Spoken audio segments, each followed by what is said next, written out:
मित्रों, हिंदुओं ने आदिवासी आदिम लोगों को सभ्य बनाने का मानवतावादी काम ही नहीं बल्कि उन्होंने हिंदू धर्म की सीमा में आने वाली निचली जातियों को जानबूझकर ऊंची जातियों के सांस्कृतिक स्तर तक ऊपर उठने से भी रोका। मैं इसके दो उदाहरण देता हूँ। एक सोनार जाति की और दूसरी पठारे प्रभु जाति के बारे में है। दोनों महाराष्ट्र की काफी जानी पहचानी जातियां हैं।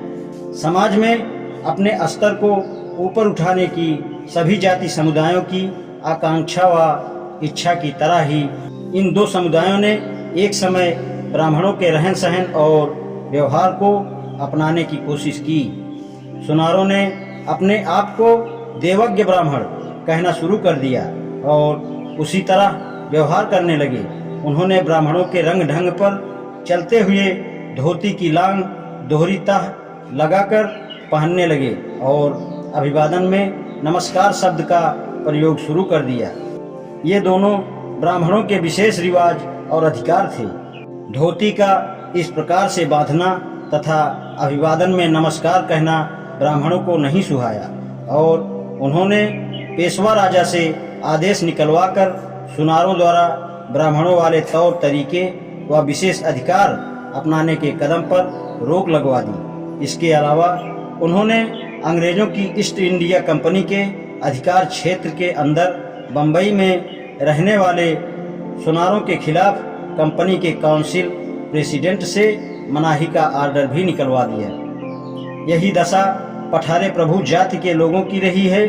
उस समय उनमें विधवा विवाह की प्रथा प्रचलित थी, लेकिन ब्राह्मणों में विधवाओं के विवाह का रिवाज नहीं था।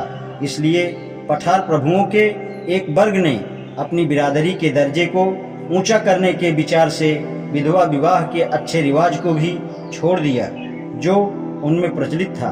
इस मुद्दे पर जाति के लोग दो धड़ों में बट गए। कुछ लोग विधवा विवाह के पक्ष में थे तो कुछ लोग उसके खिलाफ। इस दौरान पेशवा राजाओं ने इनकी पुरानी परंपरा यानी विधवा विवाह के समर्थकों का साथ दिया और इस प्रकार पठार प्रभुओं को ब्राह्मणों के रीति रिवाज अपनाने तथा अपने सामाजिक दर्जे से ऊपर उठने से रोक दिया। हिंदू लोग मुसलमानों पर आरोप लगाते हैं कि उन्होंने तलवार के जोर पर अपने धर्म को फैलाया। वे ईसाई धर्म का भी उनकी प्राचीन धार्मिक अदालतों के आंकड़ों का मजाक उड़ाते हैं, लेकिन असल में कौन सही है?